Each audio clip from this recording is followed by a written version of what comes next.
The sea arrives first.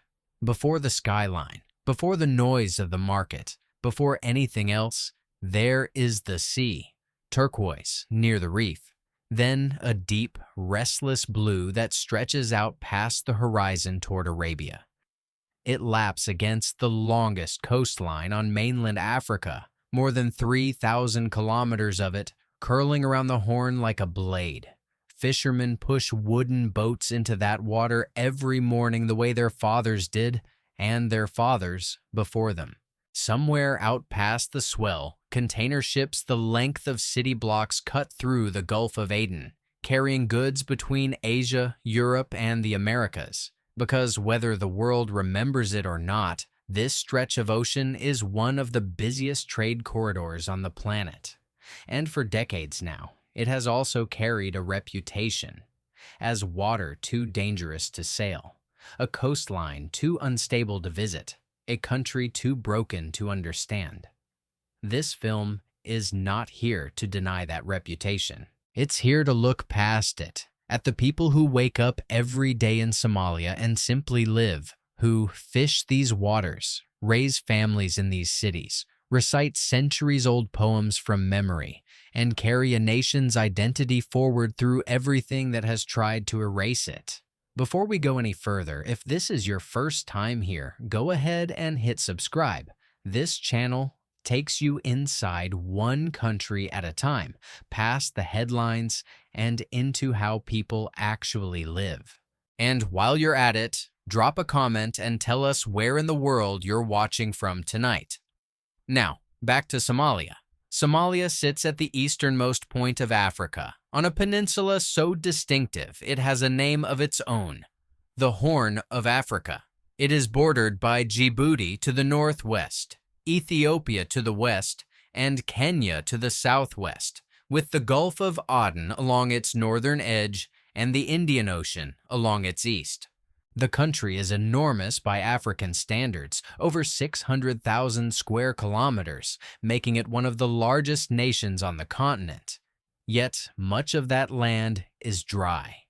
Somalia's climate is arid to semi-arid across most of its territory, a landscape of thornbush savanna, flat plateaus, and desert scrub that has shaped the people who live on it as much as any war or border ever has.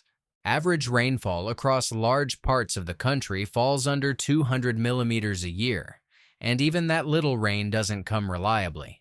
Somalis have long divided their year around two fragile rainy seasons, the Gu, arriving between March and May, and the Dare, arriving toward the end of the year, bracketed by long, punishing dry spells known as Jilal. When the rains fail, and they often do, the consequences ripple through the entire country, from hurting families in the interior to fishing communities on the coast. In recent years, forecasters have repeatedly warned of below-normal rainfall across parts of the north and center. A reminder that Somalia's oldest struggle isn't political, it's water. But treat the whole country as one flat, featureless expanse of dust, and you'd be missing most of the story. In the far north, near the city of Hargeisa, the land rises into cool highlands more than 1,000 meters above sea level, where nighttime temperatures can drop close to freezing in the winter months, and the hills catch some of the heaviest rainfall anywhere in the country. This is the territory known as Somaliland, a region that declared its own self-governance decades ago and has functioned since with its own administration, its own currency, and a level of day-to-day stability that much of the rest of the country has struggled to match, even though the wider world still largely considers it part of Somalia rather than a country in its own right. Its economy leans heavily on livestock too, with herds shipped out through its own ports to neighboring Djibouti and Ethiopia, and further afield to Gulf buyers in the United Arab Emirates, Saudi Arabia, and Oman, trade routes that have quietly made Somaliland's capital, Hargeisa, one of the more economically active cities anywhere in the wider Somali territories, even without international recognition backing it up. Farther east, along the same coast, lies Puntland, a semi-autonomous state whose port towns have, at different points, been both fishing hubs and, infamously, pirate strongholds, two identities that, as we'll see, are far more connected than most headlines let on. To the south, the land turns greener along two great rivers, the Juba and the Shabelle, Somalia's only permanent waterways, which cut through otherwise dry country and support the farms that feed much of the population. And at the center of it all sits Mogadishu, the capital, a city that grew up right on the Indian Ocean, just north of the equator, where fishing boats still tie up in the old port every morning within sight of buildings still scarred from decades of conflict. The Juba and Shabelle rivers deserve a moment on their own, because in a country this dry, permanent flowing water is close to miraculous. The Shabelle alone stretches over 1,000 kilometers, winding down from the Ethiopian highlands through Somalia's agricultural heartland, before losing itself in sand short of the coast. Along these two river corridors sit the farms that grow much of Somalia's sorghum, maize, and produce, a green ribbon cutting through a country that is, everywhere else, defined by thornbush and dust. It's a fragile kind of abundance, though. Somalia ranks among the more water-stressed nations on Earth, and the same rivers that sustain farming communities can just as easily flood them when the rains arrive too hard and too fast, or abandon them completely when the rains don't arrive at all. Because Somalia's geography cannot be separated from its history. This is a country whose modern borders emerged from colonial lines drawn by Britain and Italy, stitched together at independence in 1960 into a single state that has spent much of the decades since fighting to hold itself together. A military government collapsed into civil war at the start of the 1990s, and the vacuum that followed, no functioning central authority, no Navy, no Coast Guard, is the backdrop against which everything else in this story unfolds, including the waters this film's title points to. Somalia's exclusive economic zone, the maritime area a coastal nation is entitled to control and protect, is as large as the country itself. But for years, there was no one able to enforce it. Away from the headlines, ordinary life in Somalia runs on rhythms shaped by scarcity, faith, and an extraordinary amount of resourcefulness. Roughly 19 million people call this country home today, a population that has grown steadily even through instability. And the great majority of them are Sunni Muslims following the Shafi'i school of Islamic jurisprudence, with Sufi religious orders still holding real influence in daily spiritual life.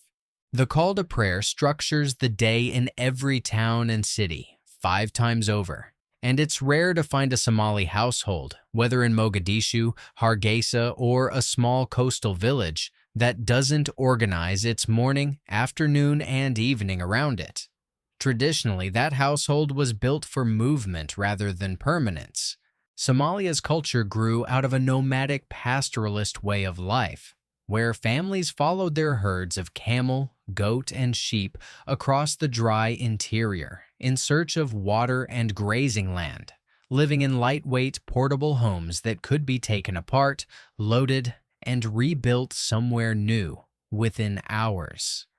That nomadic heritage still shapes Somali identity even for the growing share of the population that now lives in cities. Livestock remains both an economic asset and a social one. A family's herd size has long said something about its standing in the community, in much the way a house or a car might elsewhere. Even today, Somalia is one of the world's leading exporters of live animals, particularly to the Arabian Peninsula, where camel, goat, and sheep from Somali herds are shipped by the boatload for religious festivals and everyday consumption alike. Urban life looks different, but it runs on some of the same values. In Mogadishu, mornings start early before the heat sets in, with markets like Bakara opening to a crush of traders selling everything from fabric to fresh produce to imported electronics. Extended family still organizes daily life far more than it does in most Western cities. Cousins, aunts, uncles, and in-laws often live close together or under one roof, and decisions about marriage, work, or moving abroad are rarely made by one person alone. Clothing reflects both faith and practicality. Loose, flowing garments suited to the heat, with many women wearing the hijab alongside brightly colored wrapped dresses for everyday life and celebrations alike. Weddings, in particular, remain one of the great social occasions of Somali life, often stretching across several days and drawing in poetry, drumming, and dance, with Baranbar performers taking center stage to send the new couple off with verses composed just for the occasion. Guests are served fresh fruit and sweets at these celebrations, another small, consistent expression of the same hospitality that defines a Somali household on any ordinary day, wedding or not. Food in Somalia tells its own story of who has passed through this land. Breakfast is usually simple, a soft, spongy, slightly sour flatbread called kanjiro, not unlike a thin pancake, often eaten with liver or a bit of porridge. The main meal of the day comes at midday and tends to be the most substantial, rice fragrant with cardamom and cinnamon, known as barius, served alongside meat in a rich spiced sauce. And that meat matters enormously here.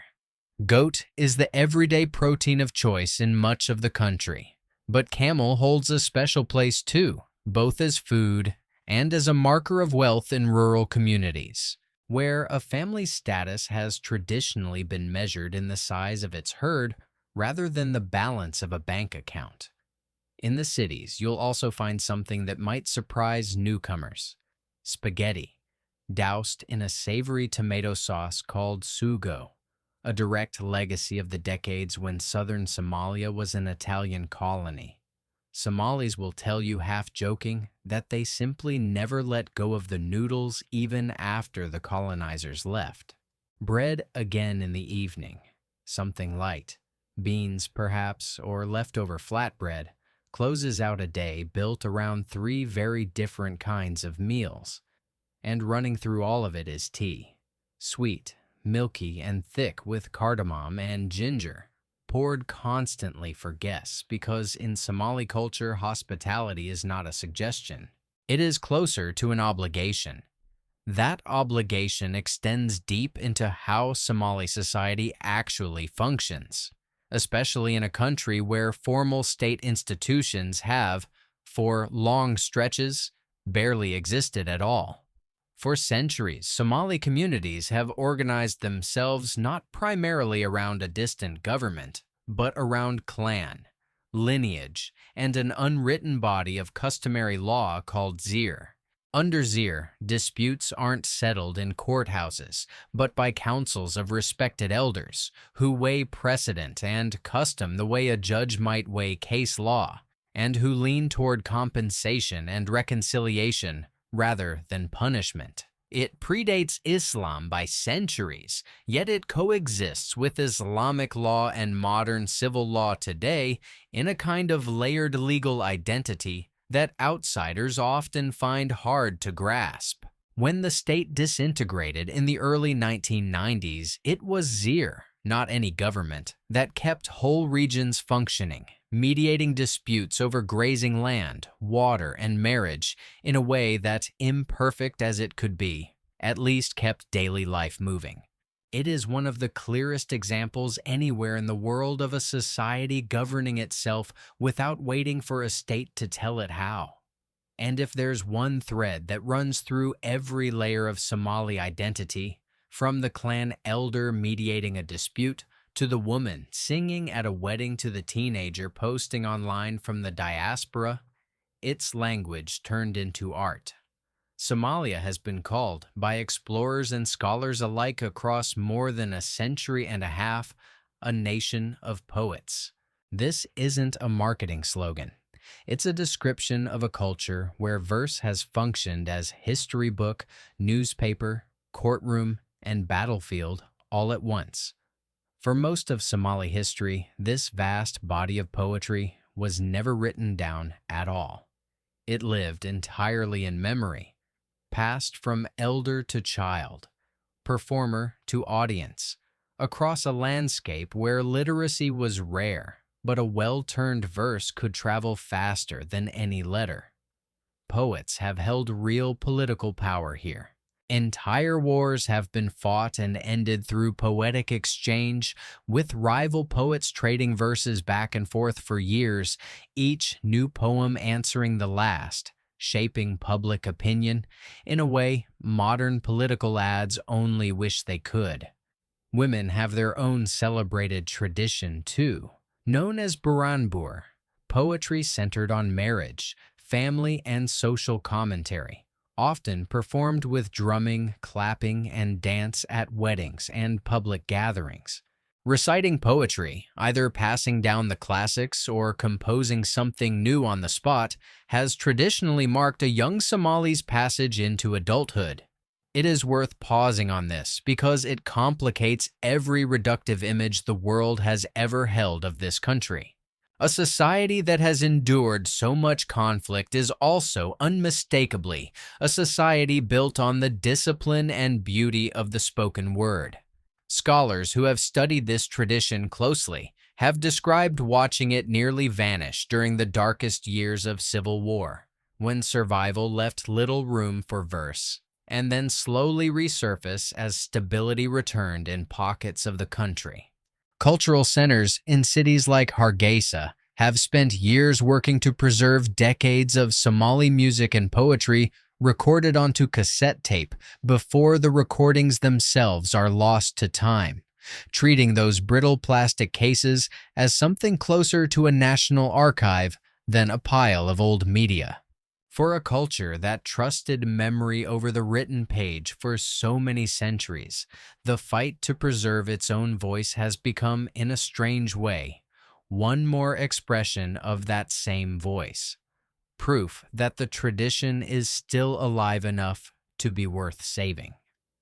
If you're finding some of this surprising, that's really the whole point of a documentary like this one. And if you want more stories that go past the headlines and into how people actually live, this is a good moment to hit subscribe before we head into the harder, more complicated parts of the picture, because it would be dishonest and it would betray everything this channel stands for to tell this story without spending real time on why Somalia carries the reputation it does and what daily life actually costs the people living inside it. Start with the economy because the numbers here are genuinely difficult. Somalia's overall economy remains one of the smallest in the world in absolute terms, with a gross domestic product measured in the low billions of dollars for a population of 19 million people.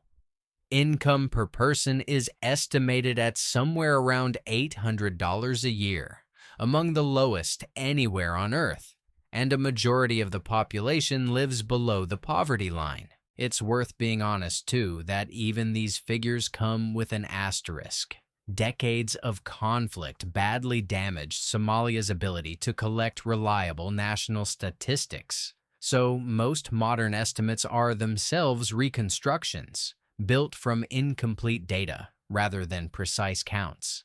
What is certain is that agriculture and livestock still form the backbone of the economy, employing the majority of the workforce, and that Somalia's economic survival leans heavily on something that happens far from its borders entirely: remittances. Money sent home by the Somali diaspora, communities that fled war and settled in places like Minneapolis, London, Nairobi, and the Gulf states, accounts for a significant share of the country's income, arriving through informal transfer networks known as hawala and increasingly through mobile phones. And here is one of the genuine surprises of modern Somalia. It is, by some measures, one of the most advanced mobile money economies on the planet. With formal banking infrastructure devastated by decades of instability, Somalis leapfrogged straight past traditional banks. Services like Hormuz's EVC Plus and Telesom's competing platform let people pay for groceries, send money to relatives, and receive humanitarian aid directly through a basic mobile phone. No bank account required. The vast majority of adults use mobile money regularly, while fewer than 1 in 10 hold a formal bank account. In a country where roads, courts, and utilities have often been unreliable, the mobile phone quietly became the most dependable piece of infrastructure many Somalis have. Aid organizations have leaned on this system too, distributing emergency cash assistance directly to families during droughts through the same mobile wallets people already use to buy groceries, cutting out delays that once cost lives while people waited for aid to physically arrive. Then there's the question the video's title points to directly: the waters themselves, and why they earned their reputation. The real story of Somali piracy doesn't start with criminals looking for easy money. It starts with fishermen. When the central government collapsed in 1991, Somalia lost the ability to patrol its own coastline. No navy, no coast guard, nothing standing between its exceptionally rich fishing waters and the rest of the world's fishing fleets. Foreign trawlers from multiple countries moved in, some with legitimate licenses, many without, using industrial methods that stripped Somali waters of fish stocks that local small-scale fishermen depended on to survive. Some Somali fishing communities say their nets and boats were destroyed by these larger vessels in the process. Faced with the collapse of their livelihood and no government to appeal to, some fishermen along the northeastern coast began organizing informal patrols to confront the foreign boats themselves. Over the following years, and especially in the mid to late 2000s, that self-defense hardened into something else entirely: organized piracy, hijacking commercial vessels for ransom, an industry that at its peak brought in tens of millions of dollars a year and reshaped entire coastal towns, turning some port communities briefly wealthy even as the rest of the country remained desperately poor. International navies eventually responded with coordinated patrols that dramatically reduced attacks after around 2012, and the shipping lanes grew calmer. But the underlying problem that started it all, illegal, unregulated fishing in Somali waters, never fully went away. And in recent years, there have been renewed attacks and hijackings, a reminder that piracy here was always a symptom of something deeper, not a random outbreak of lawlessness. Somalia is still estimated to lose hundreds of millions of dollars a year to illegal fishing in its own exclusive economic zone. Somalia has recently signed long-term agreements, including with Turkey, aimed at building up its own naval capacity to finally patrol and protect these waters as a sovereign nation should be able to. For the ordinary fishermen who still push their boats out from Puntland's small harbors every morning, the danger was never really about becoming pirates. It was about trying to keep working a trade their families have practiced for generations in waters that the rest of the world spent decades treating as unowned.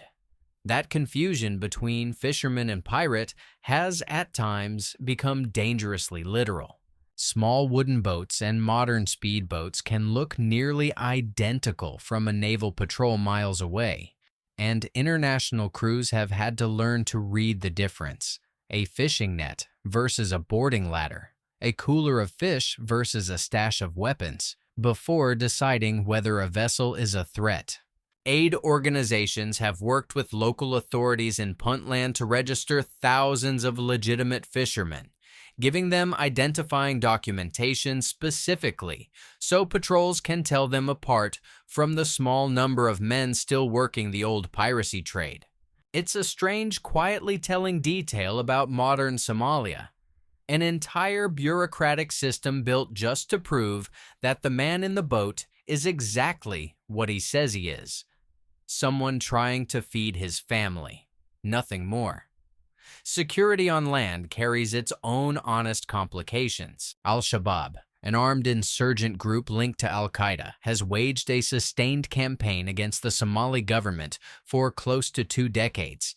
And while African Union forces and the Somali National Army pushed the group out of Mogadishu and other major cities years ago, it retains influence and territorial control in parts of the countryside, and it continues to carry out attacks, including in the capital. Progress has been real. Businesses have reopened, diaspora families have returned, construction has picked up in Mogadishu in a way that would have seemed unthinkable 15 years ago. But so have setbacks, including renewed offensives by the group in central regions in recent years. Layered on top of this is climate vulnerability. Repeated failed rainy seasons have pushed parts of the country toward drought and food insecurity more than once this decade. And aid organizations have at times estimated that a majority of Somalia's population needs some form of humanitarian assistance in a given year. None of this makes Somalia unique in the world, unfortunately, but it does mean that daily security and daily meals are, for a great many Somalis, genuinely uncertain in a way most viewers of this video have never had to experience. Displacement compounds all of it. Droughts, floods, and conflict have repeatedly forced families to leave their homes over the past 2 decades, some for a season, others for good, swelling the populations of camps on the edges of cities like Mogadishu and Baidoa. For people living in those camps, daily life is less about culture or tradition and more about the next delivery of food, water, or medical care. A reminder that behind every national statistic about GDP or rainfall is a family deciding in real time whether to stay or to move again. And yet, even inside those camps, the same threads keep reappearing. Children reciting poetry they learned from grandparents, mobile phones used to check in on relatives abroad, communities organizing their own informal support networks in the absence of anyone else stepping in to help. There's also a quieter, more social cost worth naming honestly. Khat, a mildly stimulating leaf chewed for hours at a time, mostly by men, is deeply woven into daily and social life across Somalia and the wider Horn of Africa region, sold openly in markets, delivered daily by truck, and treated by many as an ordinary long-standing social custom, not unlike coffee culture elsewhere. But it carries real costs, too. Families have spoken openly about Khat sessions consuming household income and hours that might otherwise go toward work or family time. And health researchers have raised concerns about its effects on heavy long-term users. It's a genuinely double-sided part of Somali daily life, comforting ritual to some, quiet burden to others, and any honest documentary about how people actually live here has to include it rather than pretend it away. So, could you actually live in Somalia? The honest answer is, it depends enormously on where, and it depends on who you are. Life in the cooler highlands of Somaliland, with its relative calm and its own functioning institutions, looks almost nothing like life in a contested district of south-central Somalia. Life for a fisherman in a Puntland harbor town looks nothing like life for a young professional using mobile banking in downtown Mogadishu, sending money to relatives abroad between calls to prayer. What ties all of it together isn't ease. It's persistence. The fisherman who keeps rowing out past the reef because that's what his family has always done. The poet who keeps composing verse because words are how this culture has always made sense of itself. The mother sending a remittance home through a phone because that phone is more reliable than any bank the country has ever had. There's a version of this story that only shows you the wreckage, the bombed-out buildings, the pirate speedboats, the drought-cracked earth. That version isn't false, exactly, but it isn't the whole picture either, and it never was. The fuller picture includes a coastline as beautiful as almost anywhere on the African continent. It includes a capital rebuilding itself block by people who refused to leave or who came home once it became possible to. It includes elders settling disputes through a legal tradition older than the nation-state itself, and teenagers reciting verses their great-grandparents would recognize word for word. It includes some of the warmest hospitality you'll find anywhere on Earth, offered by people who, by almost any measure, have less to offer than most of the world, and who offer it anyway without hesitation, because that's simply what you do for a guest. Somalia does not ask to be simplified, and it doesn't reward the attempt. It is one of the poorest countries on the planet, and the birthplace of an extraordinary poetic tradition. It is a coastline that produced pirates and also produced fishermen who never stopped working it honestly. It is a fractured state and, in places, a remarkably self-organized society. Holding all of that at once is uncomfortable, and it's also the only honest way to understand a place like this. So, could you live here? Maybe not easily, and maybe not everywhere within its borders. But the 19 million people who call it home aren't waiting for anyone's permission to keep building a life out of what they have. If this journey into Somalia gave you something to think about, subscribe for the next one. There's a whole world left to see clearly, one country at a time, and we're glad you spent this time seeing it with us.